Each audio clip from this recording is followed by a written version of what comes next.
Community Conversations is a space that fosters conversation around topics important to us, with the purpose of creating an educational opportunity to teach, learn, work, and grow together.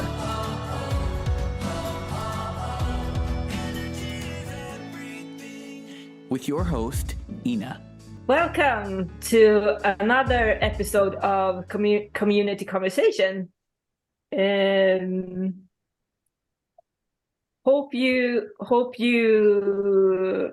had a good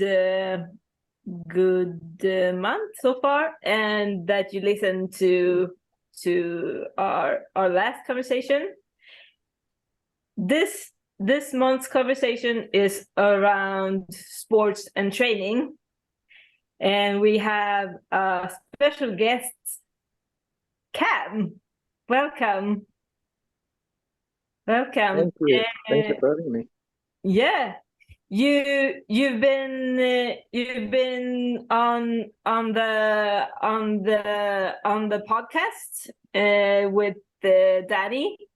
I think it was episode 60, if I'm not mistaken. Oh, wow. It's good that you know what number it was. 60. She does her homework. She does her homework. Oh, absolutely. Yeah. I better be careful here. Yeah. If you wanna listen in on that conversation, we will have a link down below. Also for those of you that don't know, Cam, you have your own podcast, which is called The Neutral Zone. That's correct. Yeah. We have. Yeah. Yeah. Go ahead. Yeah. Speaking of all things parasports, if I'm correctly informed. You are correct. The Neutral Zone, it's we talk mostly parasports, but we throw a little pro sports in there as well. And it's through a company called Accessible Media Inc. Here in Canada, in Toronto. And we've been doing the show for about 5 or 6 years on the network now. So Brock is our fearless leader and host of the show. And then we have 3 co-hosts. I'm one of them. Josh Watson is another co-host, and also Claire Buchanan. So we can have a women representation as well on the podcast. So we have Claire Buchanan on the podcast as well. Nice. We will of course have a link for the Neutral Zone as well. So. And I just got the amazing news that the Neutral Zone is top 15 regarding parasports. It's unbelievable. We've got a ranking just came out. I'm not sure who did the ranking, or I know it's based on a bunch of analytics, but the Neutral Zone is number 1 for parasports podcasts to listen to in 2023. So Brock, like I said, he's the host. He does a lot of the background work and getting the interviews. We all do to a point, but because of the team that we have, we've been able to get it to be the number 1 parasports show to watch in 2023. So we're very proud of that. So. Oh, wow. Oh, yeah. So today we're going into like your or everyone's background in sports and trainings, and how your and other people's attitudes towards your sports and workouts have shifted throughout the years, and also speaking of accessibility, whose responsibility is it really to make sure that the workout is accessible? Yeah, it's very good, interesting question. I used to play sledge hockey, or para ice hockey, I think is what they call it these days. And that was through the Cruiser Sports for the physically disabled. And um, it's changed a lot from when I first started playing, because it was just a matter of there was no accessibility basically whatsoever.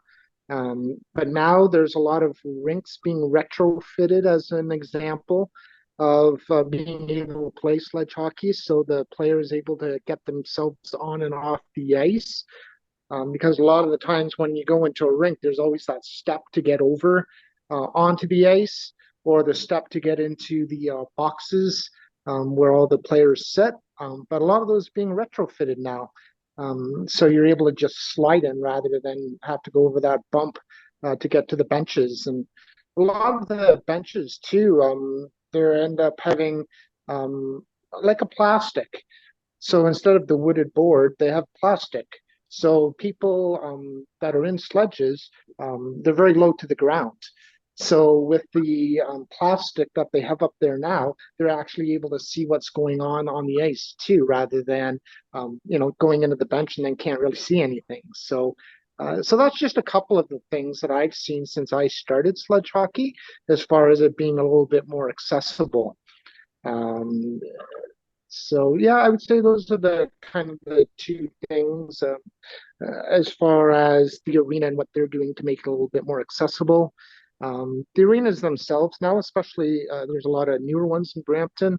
They're all accessible because they do have elevators, and they have some have seeing spots where you can kind of go up on a ramp to be able to see the action as well. So yeah, so it's coming around. Not obviously not as fast as I'd like to see it, but they are certainly getting it there, and making it more accessible to uh, play sledge hockey. And that's just one example of a sport. I also used to throw. So I threw hands. That is just the matter of going out to the field and throwing it, and they kind of tie your wheelchair down or tie you down to be able to do that. So there's not a lot of accessibility there. However, sometimes you'll see now that they'll have almost not a race sometimes, but they'll have a trail, basically like a concrete trail, that you can go out to that area rather than having to try to push a wheelchair through the grass. So that makes it a little bit easier to get to the throwing area. So that, there's accessibility a little bit through that as well. So, and yeah, all we can do is speak our truths and speak our voices to try to get the world to be a little bit more accessible. And that's all we can do at the end of the day. Yeah, and as you said, a lot has fortunately changed for a bit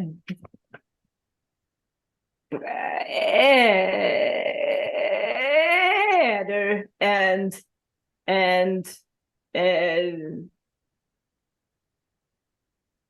it seems only right and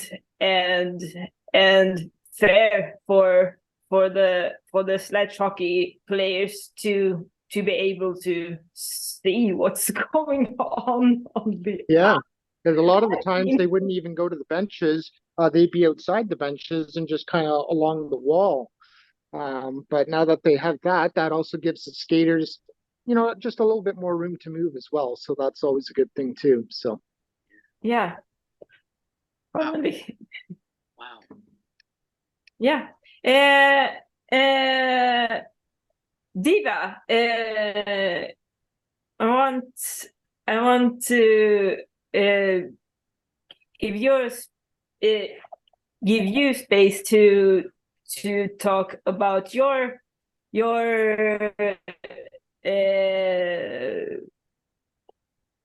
training and workout journey, where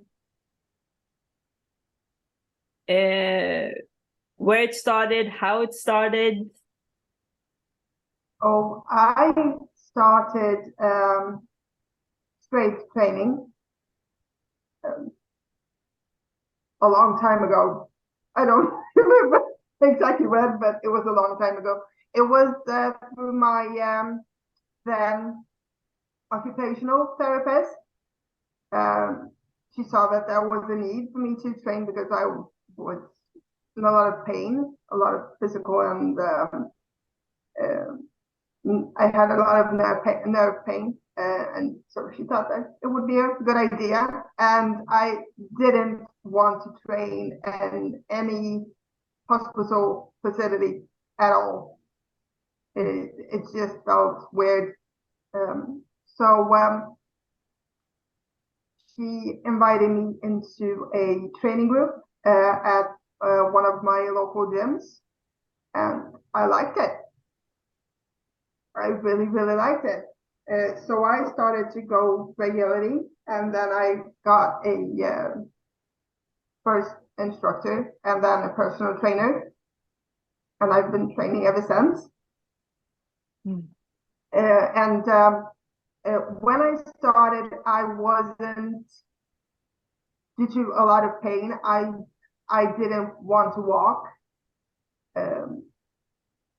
And after I started strength training my legs, it just came naturally. I showed up at the gym one day and looked at a treadmill and just thought to myself, I give it 5 minutes and see what happens. Yeah. And that worked well as well. So yeah, that's where I started, and I haven't stopped since. And I don't see how I'm going to stop strength training. I just like it a lot. Then I had to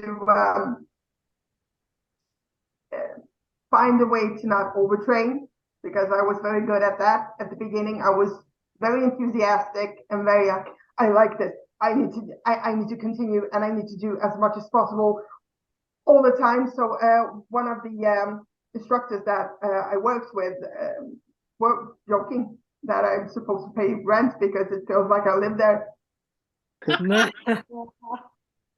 Which, yeah, at the time I was unemployed, so I had a lot of time between looking for work.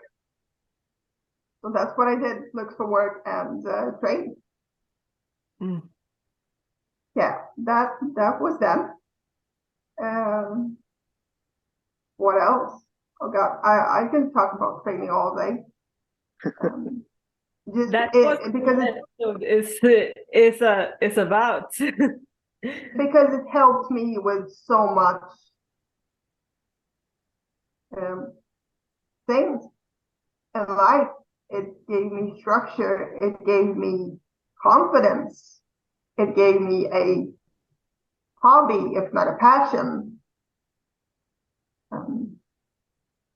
Yeah, it means a lot to me to be able to train. Yeah. Yeah. All of us are going, yes. Yes. I'm curious to know whether we're talking through the gym training perspective or the sledge hockey perspective, showing up to the the gym or showing up to the arena. Can either of you remember the first time? So I guess it's kind of two-pronged. Can you remember the first time like showing up to the arena, and was there like any, through I guess a disability lens, was there any feeling of like imposter syndrome or anything like what was the feeling showing up to the arena or to the gym, or was like what was that first time like, and did you feel like you fit in and belong there the first time? You want to go ahead, Rolling Diva? Go. Um, yeah, like I remember doing it when I was a teenager. I was in high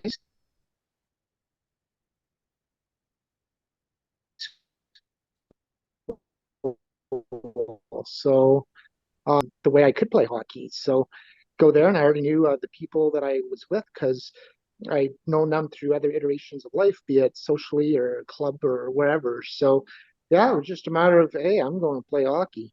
I'm going to be the next Wayne Gretzky, or whatever the case is, or um, you know, uh, the next Felix Potman, because I played out first, but then I ended up playing goalie for the rest of my playing career when I was doing pair ice hockey. So yeah, like to me, it wasn't wasn't wanting to play stand up hockey or anything like that. I was just happy that I could play hockey, and no matter what that hockey was, and yeah, I loved it for a lot of years playing that. So. Cool. Yeah. Yeah, and since you live in Canada, I'm guessing the hockey uh, uh, religion or base is at your core. Or Yeah, it's a religion here in Canada. yeah. Yeah. The Church of Hockey. Yeah. But it's so nice, and like Rolling Diva, I've done a bit of exercising too.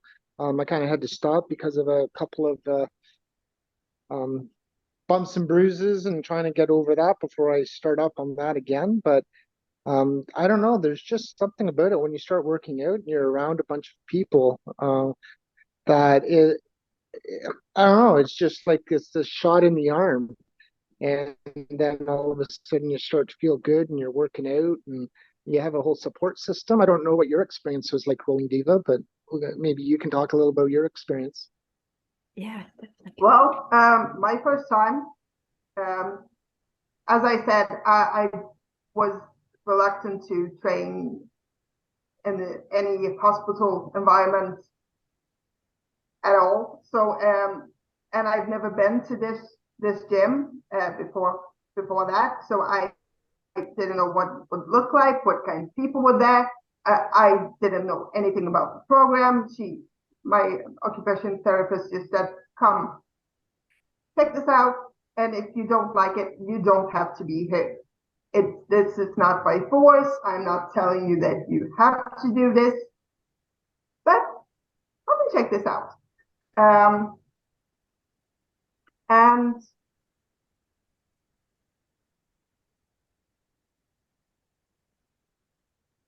the first time was like, I was a bit worried if I'm going to fit in. I was worried that I'm not going to be strong enough, and it turned out quickly that I was stronger than I thought. And I, to the point where I needed to slow down. Like, you can't put on more weight every single time you're here. Your body needs to adapt. You can't be here when you're here, even if you have the strength today to do it. We need to adapt to the physical difficulties or the pain, because I just wanted to do too much too quickly. And but it wasn't what I thought it would be. I didn't have no, I had a very bad self-esteem, and I thought that people would be looking at me because that is what I was used to. Just people staring and wondering and pointing fingers and whispering. So that was a worry, but that happened very seldom, which was a cultural shock, you might say. Oh, no one cares. Yeah, it's just me that cares. Yeah. That's amazing. Always Nobody cares. What's in my head? Oh, And that's what the do thing. people think? Yeah, sorry, And guys. that's the thing is that we're so worried about what other people think, but most of the time they're just thinking of themselves. They're not even Yeah. worried about the Yeah. person that's weightlifting next to them, or in the sledge next to them, or whatever the case is. And that's something. And I'm almost 50 years old, and I'm still learning to Yeah. deal with that and Yeah. not caring. I stopped caring, but at the beginning it was really hard, and all the myths about strength training in women, that you're going to get bulky and you're going to look like a man, and that's not acceptable, and it's going to be like this. You can't train like this if you're a woman, and it's all BS. It's all BS. Like I was told a couple of times that I sound like I'm giving birth when I'm training, Okay. or I'm trying to scare off someone. I don't know, but I can be really loud when it's really hard, and if it's not hard, it's not strength training. It just isn't. Not for me. Yeah. How much time did it take you to come out of this idea that that I'm doing things wrong, or everyone else is having opinions about me? It came and went in waves. I think that it really started to get I peaked when I lost weight, in caring what other people thought, because for once I've lost, I think, like 20 kilos, and everybody around me were very interested in my appearance. All of a sudden, it wasn't just me, a girl in a wheelchair or a woman in a wheelchair. It was like, you look kind of good, which made me feel a bit icky. And that is when I started to wear baggy clothes, because I didn't want any comments on my body at all. Yeah. But after that sunk in, that people find me attractive, I just stopped caring, really. And it also pissed me off in a way that I needed to look a certain way to be seen as attractive. Mm-hmm. Yeah. That was, I was definitely treated differently as soon as I lost weight.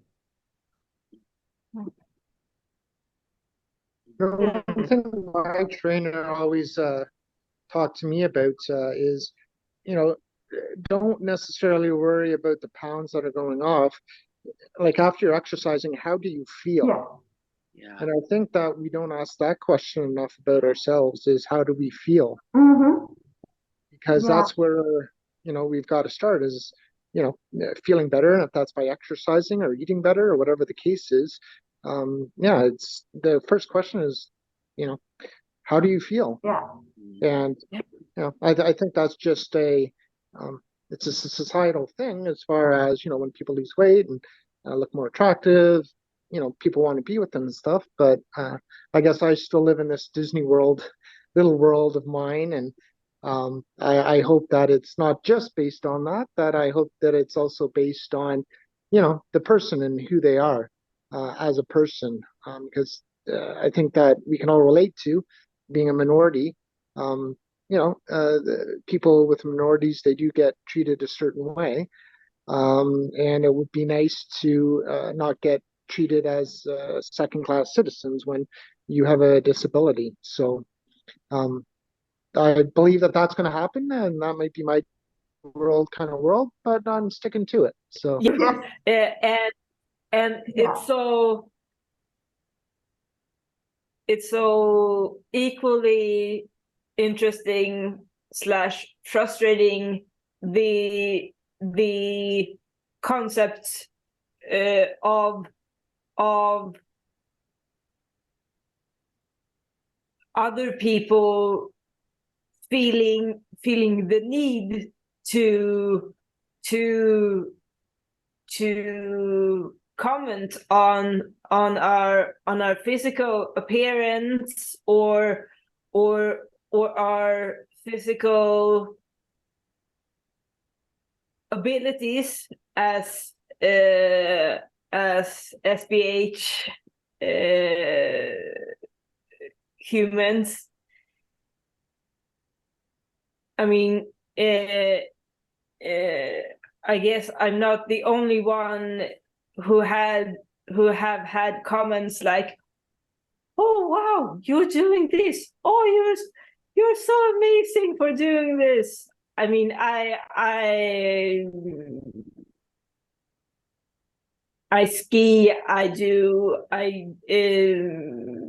do all types of outdoor sports. So I've had comments like, "Oh, you're so good," and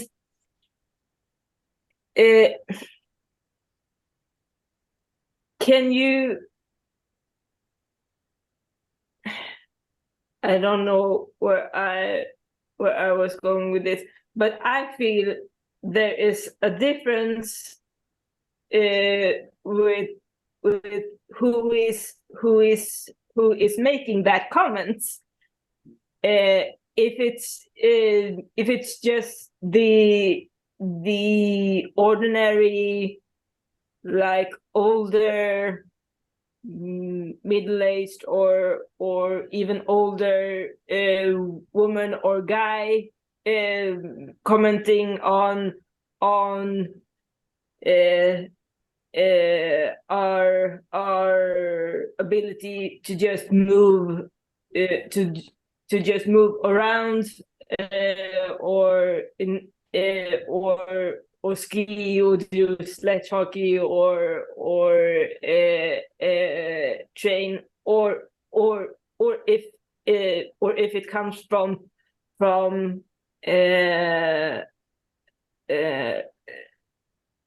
someone that has done the training and you might even look up to.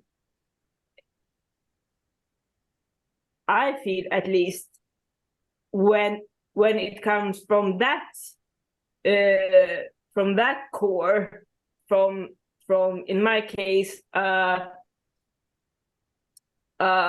snowboarder, like going down the slopes and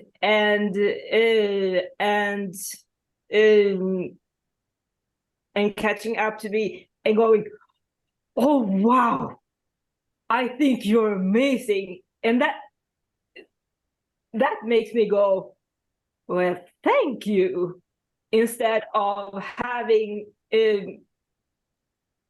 that comment in the in the in the lift, like, oh wow, can you really ski?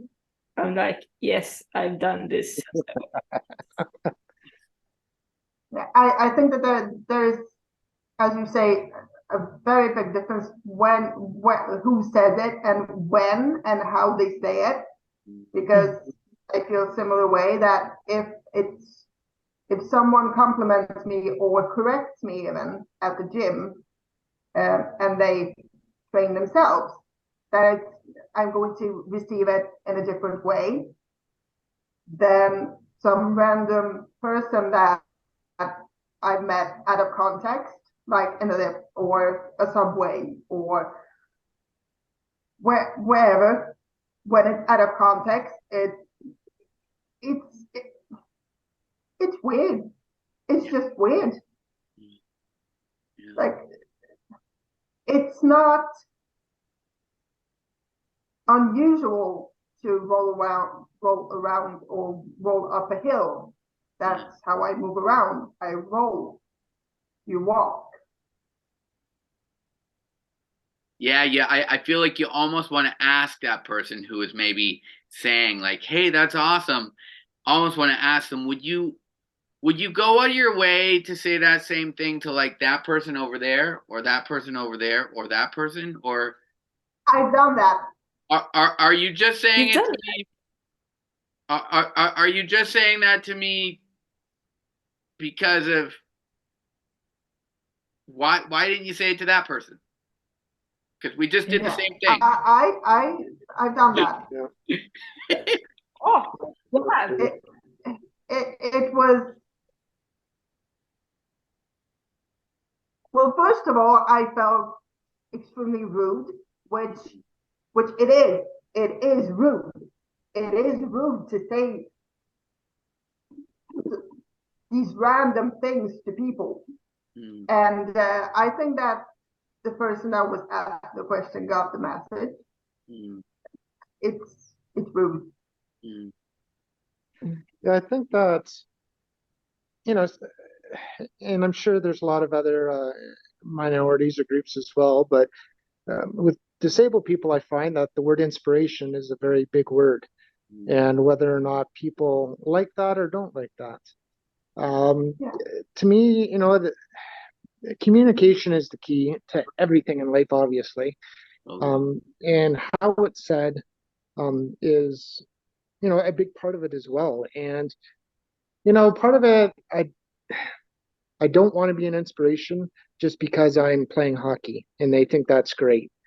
But at the same time, if they end up seeing me playing hockey or doing a podcast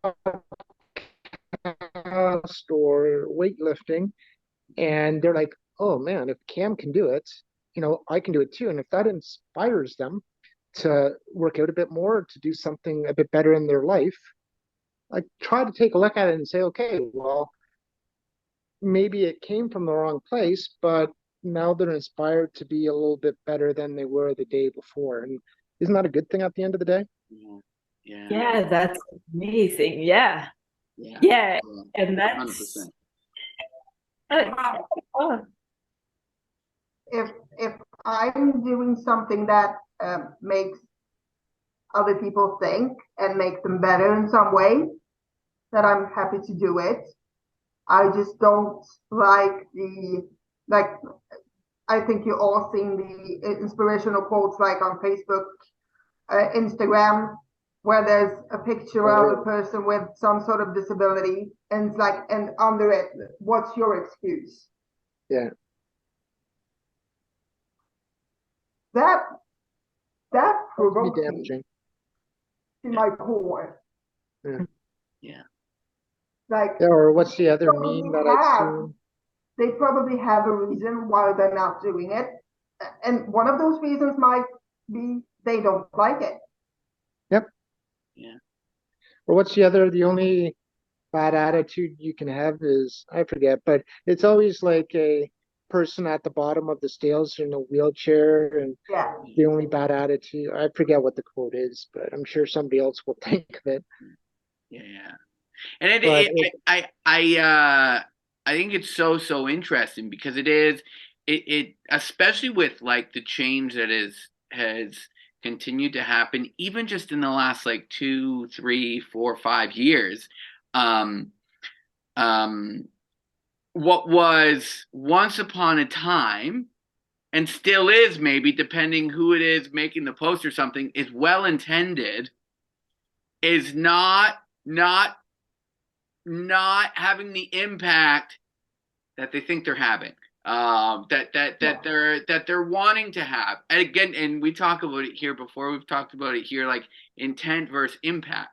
If I'm trying to do something nice, who do I have in mind? Am I doing something nice because it's going to make me feel good, or am I posting something that's actually part of a positive change, that's actually serving a community that has been marginalized, and still I remember the quote, the only disability is a bad attitude. thank you. I knew somebody would help me out there. Yeah.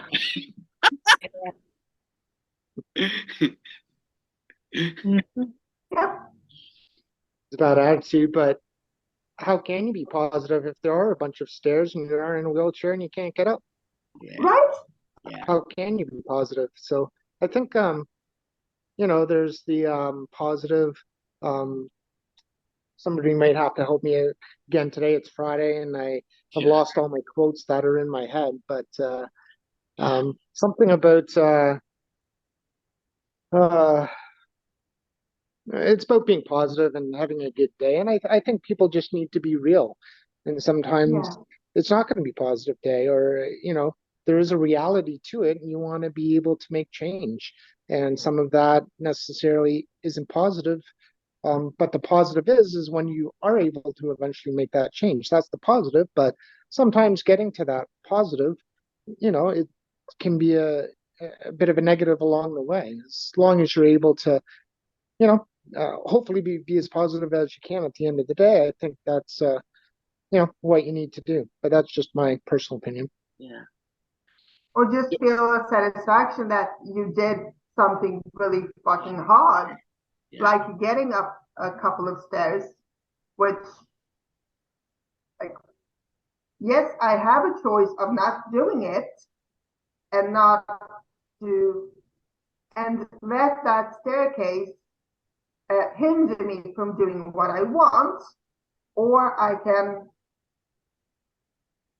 ask for help if there's someone around that wants to help me. Not everyone is going to want to help or be able to help, or I can try to get up those stairs myself and move on with my day. And yes, it would be better if there was an escalator or an elevator, but the reality is that it's not always there, and life needs to go on. Yeah, and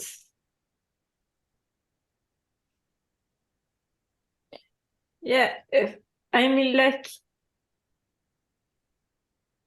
we all move throughout our day and live this life. I mean, we have our ups and downs, and we move forward, we grow, and then shit happens, life happens, you get ill. Whatever. And you want to scream. Haha. You want to scream. Yeah, like,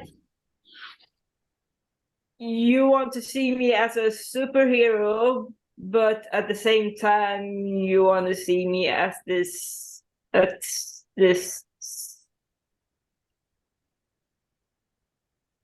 little person that can't do anything with hi.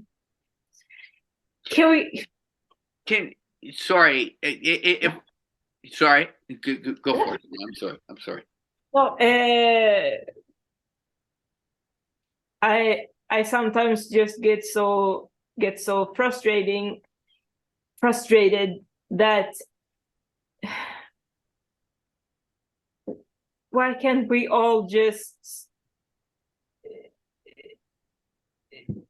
give each other some slack and Yeah. and as we talked about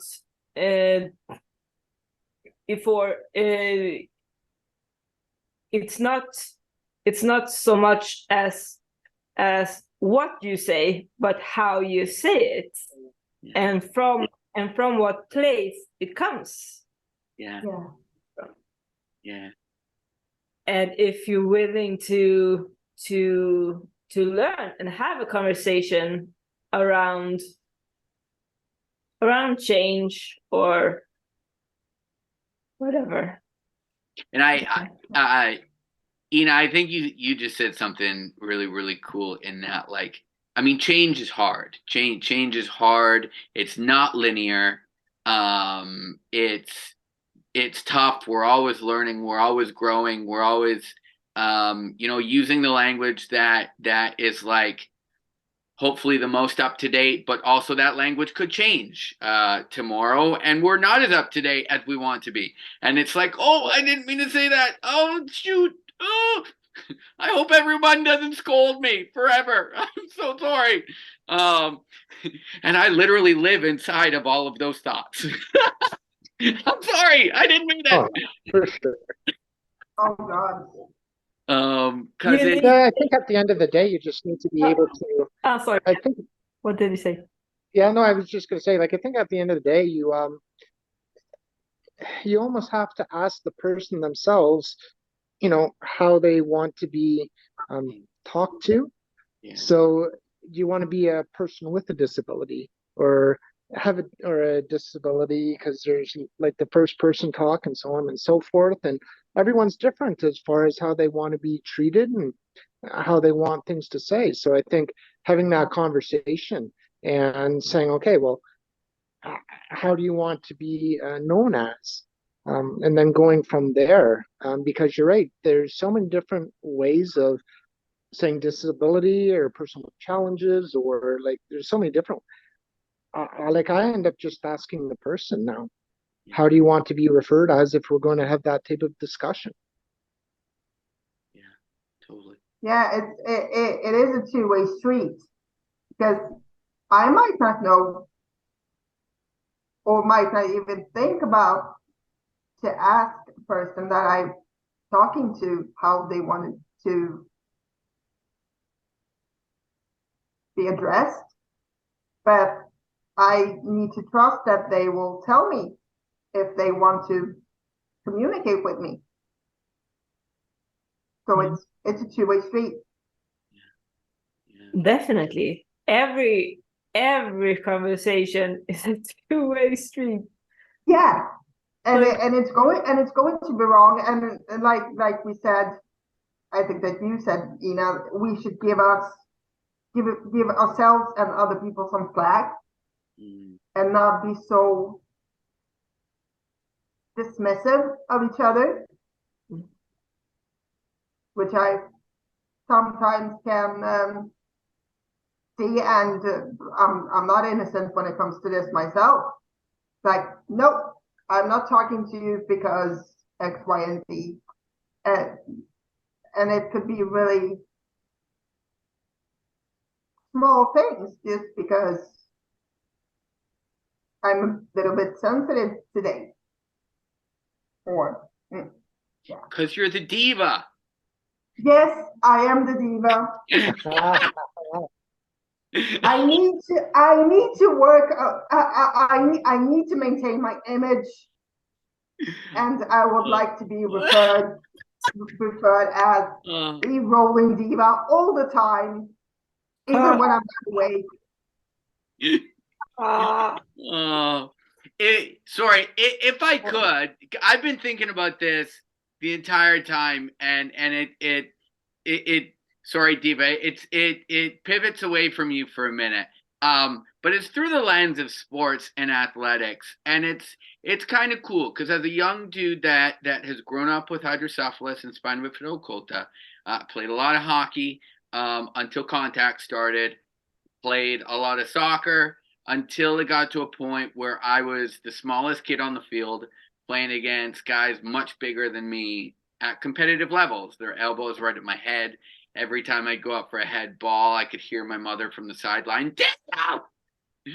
I was just being a kid, loving the game and just wanting to play. And when my shunt broke twice at 14, it was advice that I step away from the game. And that was really, really, from past to present, between the shunt breaking twice at that age and needing to step away from a game and thing that was a sense of community for me and was a sense of belonging for me and a sense of, I grew up in a very athletic family. My dad played semi-pro here in Canada. All my two younger brothers, we all played all the sports. So for me, that was a sense of belonging and to need to step away from that. I was a pretty angry kid for a year and a half, 2 years before I really started to, through whatever it was, start to make a decision that I was better than that angry kid that I was putting out into the world at that time. And I didn't want to be that kid. And so I started to shift that attitude, and then some better things started to find me. But it's interesting today because you look at the game today and soccer today, and like the new advancements, and that 14-year-old kid today might potentially realize, hey, I could just wear a retrofitted helmet and for soccer be good. Like I when you see lots more players wearing those helmets on the field today, which is so cool. But at 14, at that time, it wasn't really something I thought about, because it wasn't really something that was talked about. It was either to play or not to play. And that was to play or not to play. That was the question. And in that case, it was not play. But sorry, I just wanted to say that because I think about things like that these days where there's more for young people and for people wanting to continue. There's more and more solutions and more things that are actually making those things possible versus you've got a brain thing, you shouldn't play. Would you go back to it, you think? No. No? I've my brother plays every week in like an adult league, and I've talked to him about it, and he was like, Danny, it's fun, but like the adults get a little intense, man, and like there's fights and they just get stupid and it becomes more about that than the actual game itself. I don't know if you'd really enjoy it. And so like I would play, but it'd be for the love of the game. I wouldn't like I don't want to, like, you guys are taking this way too seriously. We're a bunch of grown adults. Like, let's just have fun. I have thought about it a little bit, but then I hear that from my brother and I'm like, I don't know. I don't know about that. I would just be going to have fun. So we'll see. I don't know. Maybe. But yeah, I think it's great that technology has come so far to be able for everyone to play a sport, within reason, but more and more, like every year I've gone to the, which is coming up, I think this weekend, the Canadian Blind Hockey Championships. Oh, and to see blind hockey played and how they've adapted that sport with having a puck that's a larger size than what you would normally see. So that's how they can hear where the puck is. And when you think blind hockey, a lot of blind people, they are partially sighted. They're not completely blind. So, that might just be tunnel vision, but so they can see the puck, but having those nuts and bolts and the puck that's made out of steel um, and there's a lot, I could talk about it for the next hour, which we don't have, but it's just amazing how they've adapted sports. So, people complain no matter what their disability is. So it's great. that's so wicked. So, Yeah. Yeah. If you ever have a chance to see blind hockey, it is truly amazing to see. yeah. And there's a lot of other para sports out there too that are amazing as well. That's just kind of one that I was amazed at when I got to see it for the first time. So Yeah. Cool. Love that. Adaptability Ah, and progress. yeah. Yes. Yeah. We're nearing the end of this conversation, but I really really like how this conversation organically took me to the last question. I just wanted to lift, which was how has your own view shifted, and how has other people's opinions and views around your workouts and trainings shifted throughout the years, Diva? Well, it has changed exponentially.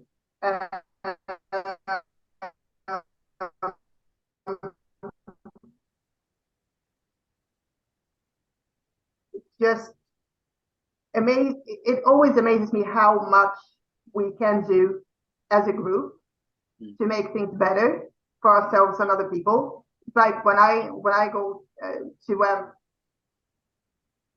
to a new place, or when I join a class at the gym, and I don't know the instructor, I just join and do what I can and try it out the first time, and then afterwards have a discussion with the instructor, like how can we do something to adapt the class or the exercises. They've been very open to suggestions, and we almost started working together, like making it work. So they learn through me, and I learn through them. It's an exchange, and that is how I think we make things accessible. Such a good point. Yeah.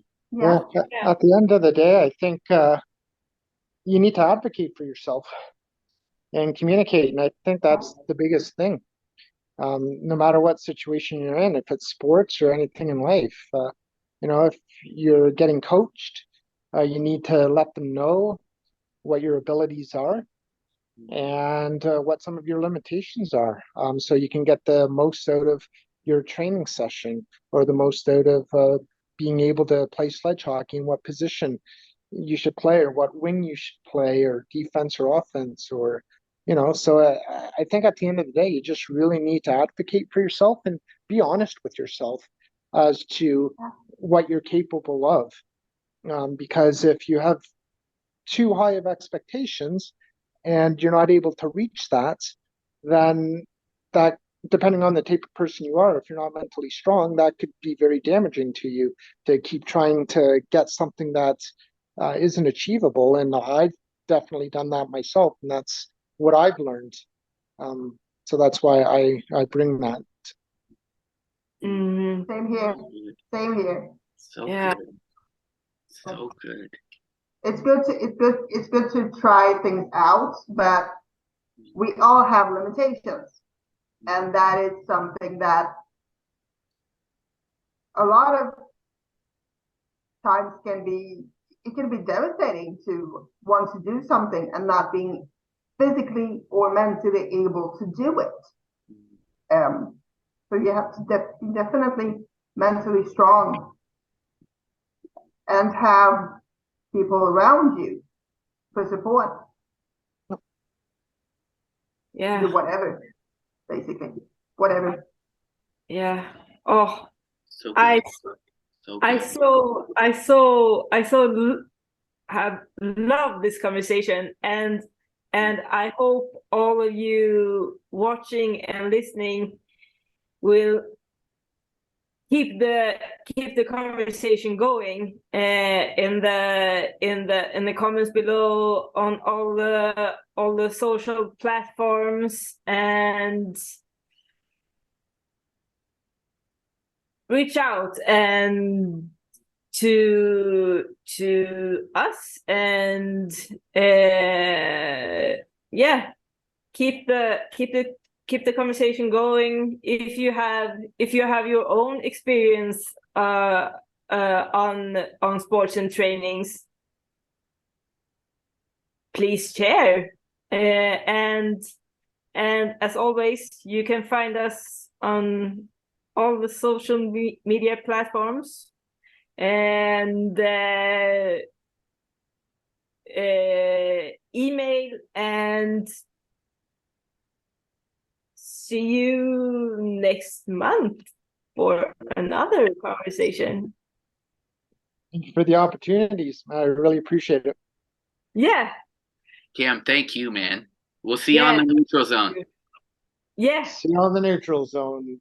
See you New on the episodes neutral drop zone. every Tuesday, so There we feel go. free to listen. Yes. Yes. Oh. Yes. Yes. Have a fantastic rest of your day. Same to you. Thank you, everyone. I appreciate it. See you Thank soon. you. Have a great day. Chat soon. Bye. Bye.